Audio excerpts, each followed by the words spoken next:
একাত্তর নিয়ে পরাজিত আওয়ামী বামেরা উঠে দাঁড়াইতে চাইবে, এই দাঁড়াইতে চাওয়ার সাথে শক্তভাবে বিএনপি পাশে দাঁড়াইতেছে, এটাই সমস্যা।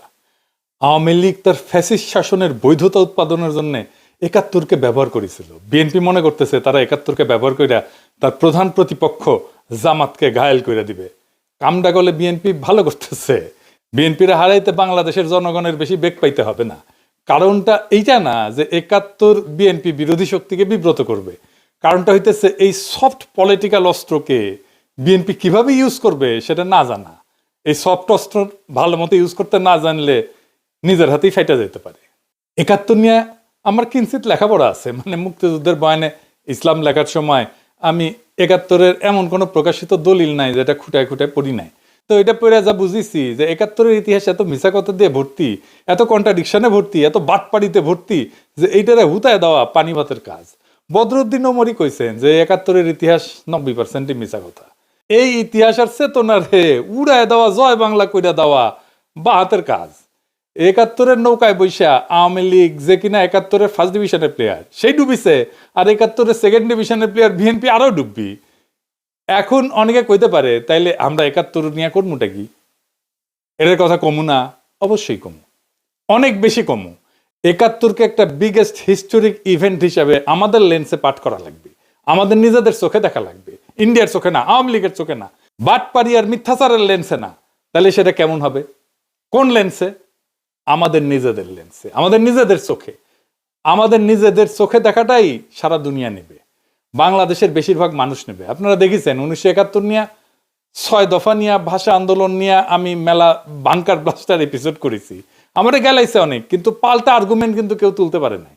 আজকেও আমি এমন একটা জায়গা নিয়ে আলাপ করব সংক্ষেপে, এই আলাপটা পরে আরো বিস্তারিত করা যেতে পারে, কিন্তু দেখবেন যে এইভাবে আগে ভাবা হয় নাই।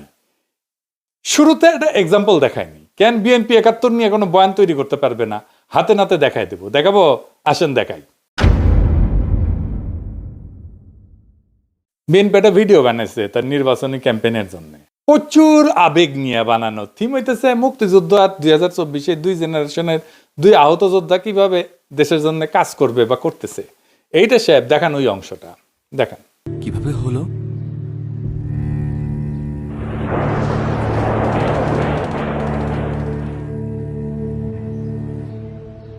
একাত্তর। আর তোমারটা? 24। চলো উঠি, অনেক কাজ পড়ে আছে।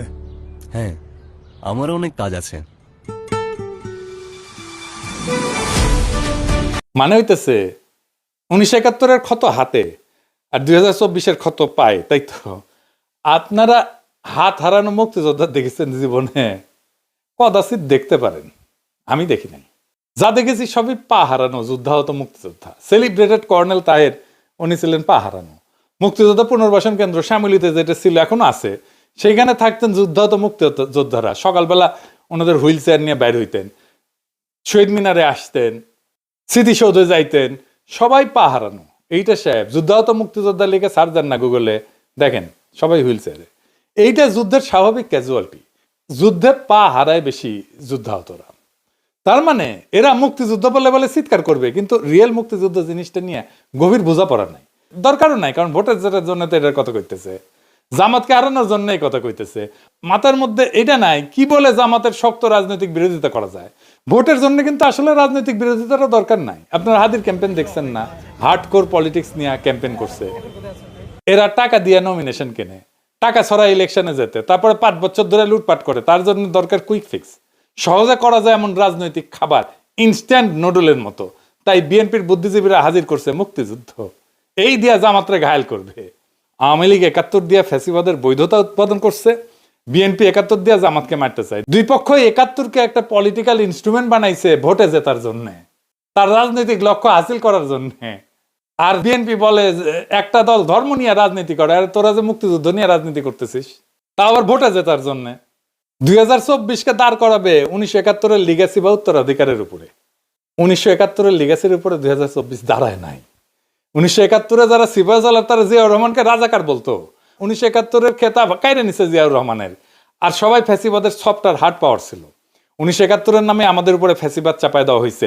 2024-এ দেখেছেন কেউ এসে বলছে আমি মুক্তিযোদ্ধা, আমি হাসিনার এই শাসনের বিরুদ্ধে, হাসিনার বিরুদ্ধে লড়াই করেছি, বলছে? বলে নাই। এই বিপ্লবের স্ফুলিঙ্গই তৈরি হয়েছিল মুক্তিযোদ্ধার সন্তানেরা চাকরি পাবে না তো রাজাকারের বাচ্চারা চাকরি পাবে, এই কথায়। 2024-এর বর্ষা বিপ্লবকে এই যে আনিস আলমগীর নারকীয় সন্ত্রাস বলছে, সেও নিজেকে মুক্তিযোদ্ধার সন্তান দাবি করত। যাই হোক, 1971 কোন বয়ান আমরা তৈরি করব, আজ এইখানে আলাপের একটা অংশ থাকবে।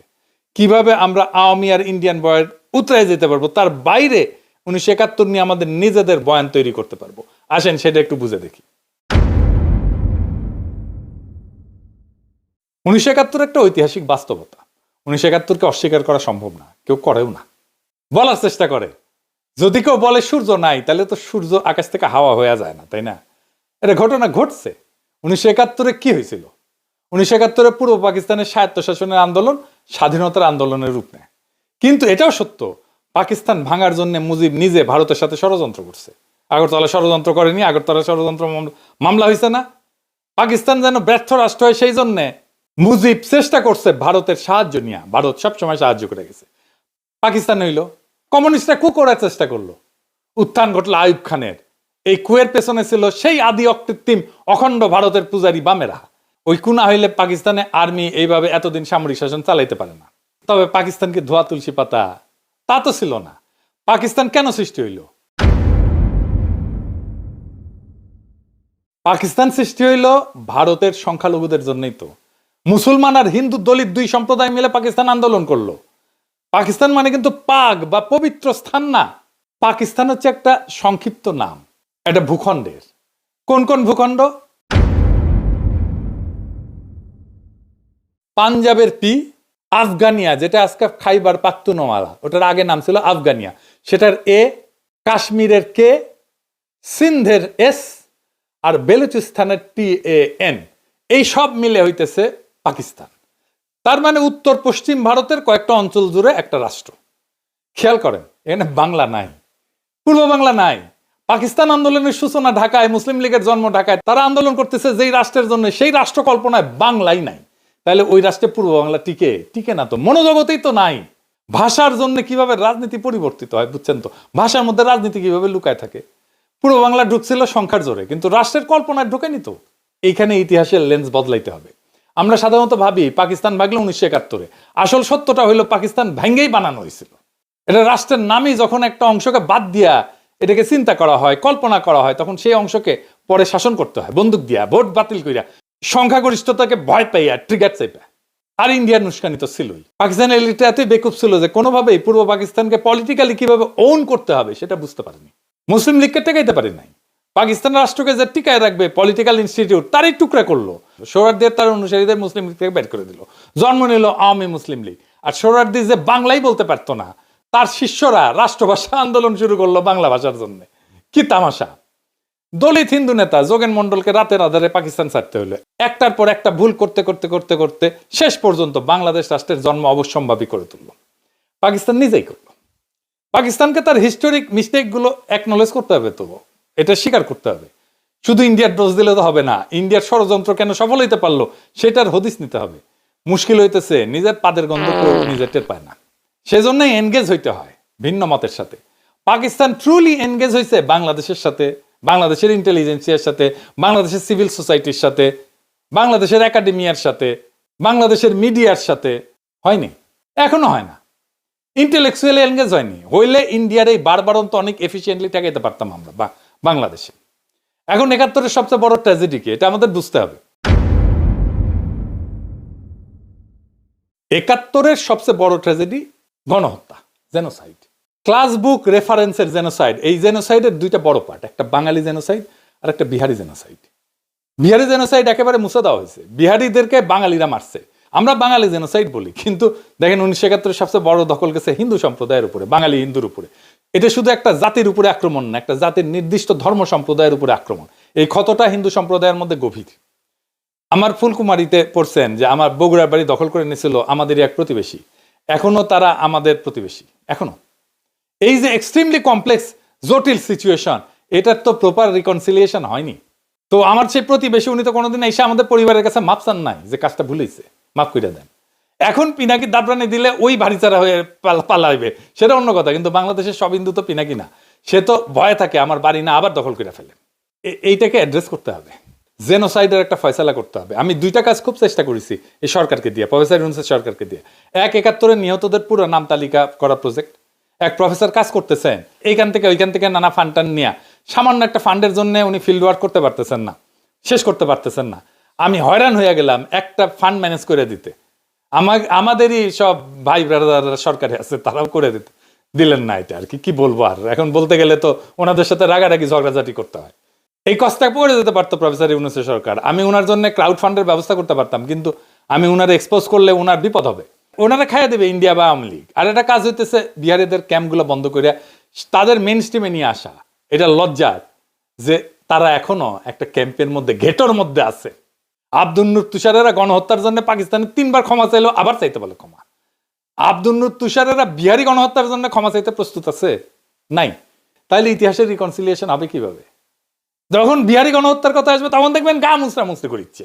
আর ফাইনালি জামাতের 1971 স্বাধীনতা যুদ্ধের ভূমিকা, এটা নিয়ে ফাইনাল হলাম। জামাতের বিরুদ্ধে অভিযোগ যেটা আওয়ামী লীগ করে, সে একই অভিযোগ করে বিএনপি। আওয়ামী লীগ অভিযোগ করে জামাত নেতারা 1971 পাকিস্তানি বাহিনীর গণহত্যার সহযোগী ছিল, এই গণহত্যার জন্য জামাতই দায়ী। সেই কল্পিত অভিযোগে ফাঁসি দিছে তাদের নেতাদেরকে। সেই একই অভিযোগ করে আজকের দিনে বিএনপি। 1971 সালে আমরা যে স্বাধীনতার যুদ্ধ করলাম পাকিস্তানিদের থেকে বেরোয় আসার জন্য, তখন আপনারা শুধু বিরোধিতাই করেন নাই, ওই পাকিস্তান সেনাবাহিনীর সঙ্গে হাত মিলিয়ে গণহত্যা করেছেন। এই কথা বলতে আমার কোনো দ্বিধা হয় না। কিন্তু খালেদা জিয়া সেই বিচার সম্পর্কে কি বলেছিল শুনেন। আমি বলতে চাই, আজকে মুজাহিদি সাইদি দেলোয়ার হোসেন সাইদি, কামরুজ্জামান, কাদের মোল্লা, এদের সবাইকে তারা মিথ্যে মামলা দিয়ে গ্রেফতার করে রেখে দিয়েছে। তারা ভেবেছে তারা স্বাধীনতা বিরোধী বলে তাদেরকে গ্রেফতার করেছে। আমি বলতে চাই, আজকে তারা যে অবস্থা করেছে, গোপন চুক্তি করে, স্বাধীনতার পরেও যে গোপন চুক্তি করেছে, স্বাধীনতা বিরোধী শক্তি হলো এই আওয়ামী লীগ, হলো স্বাধীনতা বিরোধী শক্তি, দেশের বিরোধী শক্তি হলো এই আওয়ামী লীগ। আগে তাদেরকে ব্যবস্থা করতে হবে, তবেই এই দেশ নিরাপদ হবে, স্বাধীন হবে। শুনলেন তো, উনি বলছেন মিথ্যা ওগুলো মামলা। আচ্ছা, মির্জা ফখরুল কি বলেছিল শুনেন। আমাদের এই আলেম উলেমা জামাত ইসলামের নেতৃবৃন্দ, আমাদের মাওলানা নিজামী সাহেব, জামান সাহেব, কাশেমী সাহেব, এই পত্রিকার যে প্রকাশক ছিলেন তাকে সহ অনেকে মৃত্যুদণ্ড, সালাউদ্দিন সাহেব সহ তাদেরকে মৃত্যুদণ্ড দেওয়া হয়েছে মিথ্যা মামলায়। শুনেছেন তো, সেও বলে হাম্বা, মানে তারও ওই একই কথা। আমাদের সময় একটা বিজ্ঞাপন ছিল এইরকম, গরুকে জিজ্ঞেস করে তোমার কি কথা, সে গরু এখন চিৎকার দেয় হাম্বা, বলে ওরও সেই একই কথা। আর এখন বলে স্বাধীনতার পরাজিত শক্তি মাথাচাড়া দিয়ে উঠতেছে, ওদের নস্যাৎ কইরা গণতন্ত্র প্রতিষ্ঠা করবি নাকি। এবার বলে একটা দল গণহত্যা চালাইছিল, মানে জামাত চালাইছিল গণহত্যা। শুনেন, পাকিস্তান আন্দোলন করছিল মুসলমানরা পাকিস্তানের মুসলমান ভাইদের স্বার্থ রক্ষার জন্য, তখন আপনাদের নেতা মওদুদী সেটা বিরোধিতা করেছিল, ঠিক না? আর আজকে আবার 1971 সালে আমরা যে স্বাধীনতার যুদ্ধ করলাম পাকিস্তানিদের থেকে বেরোয় আসার জন্য, তখন আপনারা শুধু বিরোধিতাই করেন নাই, ওই পাকিস্তান সেনাবাহিনীর সঙ্গে হাত মিলিয়ে গণহত্যা করেছেন। এই কথা বলতে আমার কোনো দ্বিধা হয় না। জামাত নাকি রাজাকার ছিল, শুনেছেন না? গোলাম আজম রাজাকার, শুনেছেন না? গোলাম আজম রাজাকার ছিল না, পাগলা। গোলাম আজম রাজাকার ছিল না রে বেকুব, ছিল শান্তি কমিটির মেম্বার, ছিল শান্তি কমিটির নেতা। রাজাকার ছিল প্যারামিলিটারি ফোর্স, আমাদের আনসারের মতো। তাদের ড্রেস ছিল, ইউনিফর্ম ছিল, ব্যারাকে থাকতো, রেশন ছিল, আর গঠিত হয়েছিল সাধারণ মানুষকে দিয়া। রাজনৈতিক কর্মী ছিল তারা, মুসলিম লীগ, জামাত না। জামাত তখন এত বড় তৃণমূলের অর্গানাইজেশন ছিল না। আমার কথা বিশ্বাস করার দরকার নাই, বিদেশি নিউজ থেকে রাজাকার দেখেন কারা ছিল, পোশাক আশাক সহ। ওদের দাড়ি টুপি ছিল না, দেখেন। The government has organized a paramilitary force called Razakars. The Razakars' main duties are roadblocks, often carried out with a great show of force, and sentry duties around the main government installations. Some recruits to the Razakars are students, but many come from the militant wing of the Muslim League, who were responsible for much of the murder and the burning of villages which followed March the 25th. They are all East Bengalis and are paid by the government direct. But no one knows just how loyal they would be to the government if that loyalty was ever under stress. দেখেছেন এই মুসলিম লীগের পুরাটাই BNP ঢুকিছে। Mirza ফখরুলের বাবাই তো মুসলিম লীগার ছিল, পাকিস্তানের মন্ত্রী ছিল। আমির খসরু মাহমুদের বাবা মুসলিম লীগার ছিল। মির্জা ফখরুল দাবি করে তার বাবা 1971 শরণার্থী শিবিরে ছিলেন, একজন পাকিস্তানের মন্ত্রী, মুসলিম লীগ করার লোক। কেন ইন্ডিয়া পালাবে 1971-এ? তার উপরে যায় শরণার্থী শিবিরে থাকবে। সুপে চাপে মেলানো যায়? আপনার কমন সেন্স কি বলে? যাই হোক, আমরা ওইদিকে না যাই। জামাতের ভূমিকা ছিল দুইটা জায়গায়, শান্তি কমিটি আর আলবদরে। এখন এই আলবদরকে দায়ী করা হয় বুদ্ধিজীবী হত্যায়। এই দাবিটা প্রমাণ করা মুশকিল অনেক কয়টা কারণে। কে দোষী আমি সেটা ঠিক করব না, আমি দেখাইতেছি রাষ্ট্র কিভাবে মিথ্যা দিয়ে ইতিহাস বানায়। আসেন ওই অংশটুকু একটু দেখি। আমি আলবদর বলছি বলে একটা বই আছে, একজন আলবদর ছিল সেই লিখছে। সে বলতেছে যে তাকে গ্রেপ্তার করা হয়েছিল, জেলে ছিল সে। গ্রেপ্তার করা হইল, তারে ইন্টারোগেট করা হয়েছে, তার কাছ থেকে তথ্য নেওয়া হয়েছে, কিছুই নেওয়া হয় না। তাইলে তো তার কাছে কিছু এভিডেন্স থাকতো, বলতেছে আলবদর। কিন্তু আলবদর তো ধরছিলা, তারে জেলেও রাখছিলা, তো তারে ইন্টারোগেট করে তারে তথ্য নাও নেই, সে তথ্যটা ভেরিফাই করো নাই, ক্রস চেক করো নাই কেন? কার দোষ এইটা? আমি আপনাকে ডিসেম্বরে একটা ক্লিপ দেখাই। সেখানে সাংবাদিক, বিদেশি সাংবাদিক বলতেছে ঢাকায় ডিসেম্বরের শুরুর দিকের কথা, এটা প্রত্যেক দিন মুক্তিবাহিনীর সদস্যরা কম করে 5টা রাজনৈতিক হত্যাকাণ্ড করতেছে। শোনেন, There are between 80 and 100,000 Mufti Bahini operating within East Pakistan. And in the last few months, they have blown up 165 bridges, large and small, have damaged 5 cargo boats, including one British boat from Calcutta, have sunk a 1,600-ton jute barge, and have blown up a power substation. And they have committed, in Dakar alone, 6 political assassinations every day. তার মানে ঢাকার মধ্যে শক্তিশালী অবস্থান তৈরি করে ফেলছে গেরিলারা। এইখানে স্বাধীনতার পক্ষের বুদ্ধিজীবীদের ধরে নিয়ে যাইতেছে কয়েকদিন ধরে। কোথায় নিয়ে যাইতেছে সেটাও ফ্যামিলি মেম্বাররা জানে, কিন্তু অনেক ক্ষেত্রেই, মনির চৌধুরীর ক্ষেত্রেই জানে। ফিজিক্যাল ট্রেনিং সেন্টারে নিয়ে যাওয়া হয়েছিল মোহাম্মদপুরে। তো মুক্তিযোদ্ধারা তো অপারেশন চালাবে সেই ফিজিক্যাল ট্রেনিং সেন্টারে, ঠিক কিনা বলেন? তারা ডেলি 5 জন করে মারতে পারে ঢাকায়, আর ফিজিক্যাল ট্রেনিং সেন্টারে হামলা করে উদ্ধার করতে পারে না। উদ্ধার করতে না পারুক, হামলা তো করতে পারতো, কেন করলো না? ঢাকা শহরে মুক্তিযোদ্ধা কি কম ছিল? এখন তো কত মুক্তিযোদ্ধা, সবাই মিলে যদি ওইখানে হামলা করতো। দেশ স্বাধীন হইলে এই বুদ্ধিজীবী পরিবাররা মুজিবের অফিসের সামনে বিক্ষোভ করে, ওইখানে মুজিব আসে। জয়রায়ের বোন ছিল নাফিসা কবির, তাকে উদ্দেশ্য করে মুজিব বলছিল যে অনেকে তো দালালি করে মারা গেছে এই বুদ্ধিজীবী সম্পর্কে। এরা পান্না কাইসাল লিখে গেছে, স্বাধীনতা বিরোধীরা লিখে যায় নাই। জামাতের অনেকে বলে ইন্ডিয়ানরা মারছে। এই বয়ানটা মিলে পাকিস্তানের হামুদুর রহমান কমিশনের রিপোর্টে যখন তারা রাও ফরমান আলীকে প্রশ্ন করে, রাও ফরমান আলীকে জানেন তো এই বুদ্ধিজীবী হত্যার জন্য দায়ী করা হয়। হামিদুর রহমান কমিশনে বলা হয়েছিল বাংলাদেশের সরকার যেন তাদেরকে এভিডেন্স দেয় বুদ্ধিজীবী হত্যার সাথে কারা কারা জড়িত ছিল। পাকিস্তানের কাগজে কলমে হইলেও এটা সদিচ্ছা ছিল, তো করে নাই কেন বাংলাদেশ? এটা তো এখনো করা সম্ভব, যৌথ কমিশন করে অনুসন্ধান কইরা। জামাতে ইসলামকে ক্ষমতায় আসলে এইটার একটা ট্রান্সপারেন্ট তদন্ত করতে হবে। তদন্ত হস্তক্ষেপ করা যাবে না, আন্তর্জাতিক তদন্ত হইতে হবে। বিএনপিও করতে পারে, ক্ষমতায় তো ছিল, করে নাই কেন তদন্ত? 71 নিয়ে 2টা অমীমাংসিত বিষয় আছে, জ্বলন্ত বিষয় আছে। একটা গণহত্যার সংখ্যা, কতজন মারা গেছে, কতজন শহীদ হয়েছে, আর একটা বুদ্ধিজীবী হত্যার দায় কে করছে আসলে? আওয়ামী লীগ, বিএনপি, জাতীয় পার্টি কেউই করে নাই। যদি প্রশ্ন করি যে আসলে তারা তদন্ত করলে এই দায় দেওয়ার রাজনীতি করতে পারবে না, তাই করে নাই।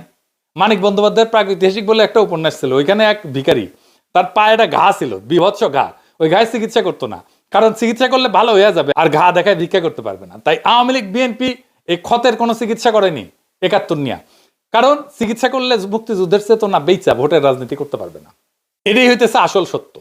এই যে বিএনপি আওয়ামী লীগের বয়ান নিজের মুখে তুলে নিছে, এই জন্য নিজের আত্মহত্যার পথে গেছে। এটা আমি আপনাদেরকে প্রকৃতি থেকে বুঝাই দিই একটা ঘটনা দিয়ে, মজা পাইবেন। ঘাসফড়িং, ঝিঝি পোকা আছে না, এইসব প্রাণী কেমনে মারা যায় জানেন? এটা তো বুড়া হয়ে মারা যায়। আর একটা মৃত্যু খুবই ভয়ঙ্কর, এই ঝিঝি পোকার পেটে একটা কৃমি ঢোকে, নাম হইতেছে হর্স হেয়ার কৃমি, মানে ঘোড়ার চুলের কৃমি।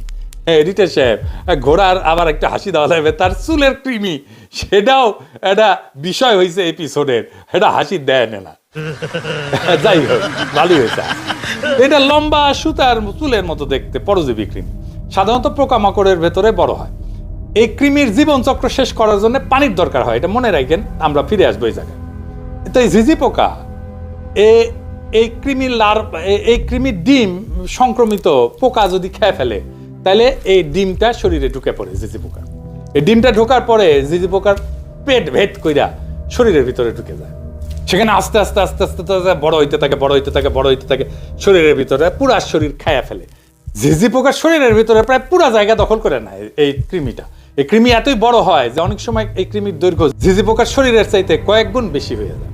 তো ঝিঝি পোকা যা খায় তার পুষ্টি কৃমি শুষে নেয়। ঝিঝি পোকা ধীরে ধীরে দুর্বল, অপুষ্ট, নিয়ন্ত্রণহীন হয়ে পড়ে, অসুস্থ শরীর, দূষিত রক্ত হয়ে পড়ে।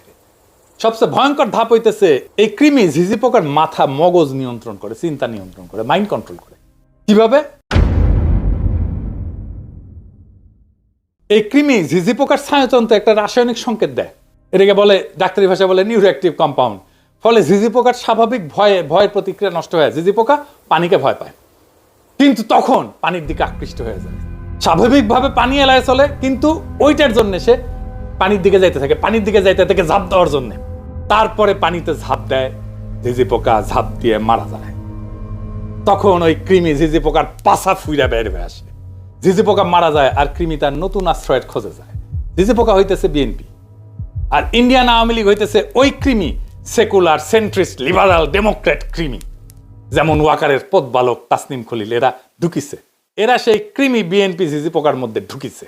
আর মুক্তিযুদ্ধের চেতনা হইতেছে সেই নিউরোঅ্যাক্টিভ কম্পাউন্ড, সেই ইন্ডিয়ান ন্যারেটিভ, যেটা দিয়ে আওয়ামী লীগ আর ইন্ডিয়া বিএনপির মস্তিষ্ক নিয়ন্ত্রণ করতেছে।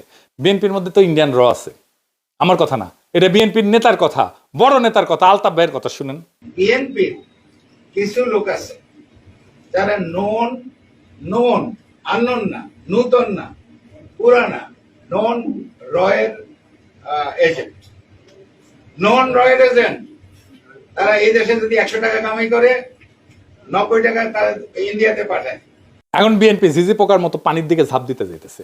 আগামী নির্বাচনে ভরাডুবি হইলে বিএনপির পাছা ফাইটে আওয়ামী লীগের কৃমি বের হয়ে আসবে পরিপুষ্ট হইয়া। বাংলাদেশে আবার আওয়ামী লীগের পুনর্জন্ম হবে। বাংলাদেশের একটা ট্রু ন্যাশনালিস্ট পলিটিক্যাল পার্টির ধ্বংস কইরা তার ধ্বংসস্তূপ থেকে আওয়ামী লীগ উত্থিত হবে। এইভাবে, ঠিক যেইভাবে মুসলিম লীগ ধ্বংস হয়েছিল, তার মধ্যে থেকে আওয়ামী লীগ বাড়াইছিল। এখন তাই আমাদের বৃহত্তর রাজনৈতিক ফ্রন্ট করা ছাড়া উপায় নাই। বিএনপি শেষ, বাংলাদেশের স্বাধীনতা সার্বভৌমত্ব রক্ষার জন্যই আমাদের লাগবে একটা নতুন ন্যাশনালিস্ট ফ্রন্ট। আগামী নির্বাচনে সেই ফ্রন্টকে আমাদের সর্বশক্তি দিয়ে জয়যুক্ত করতে হবে, না হলে বিএনপি ঝিঝি পোকার পেট থেকে বাইরে হওয়া আওয়ামী কৃমি আমাদের দেশটা আবার ধ্বংস করে ফেলবে। এইটাকে কি আমরা হইতে দেব? কখনোই না। এইটাকে আমাদের থামাইতে হবে, বাংলাদেশ রাষ্ট্রটাকে আমাদের রক্ষা করতে হবে। এটাই জুলাই, এটাই 2024-এর বর্ষা বিপ্লবের শিক্ষা। আমরা বাংলাদেশকে রক্ষা করব ইনশাল্লাহ। ইনকিলাব।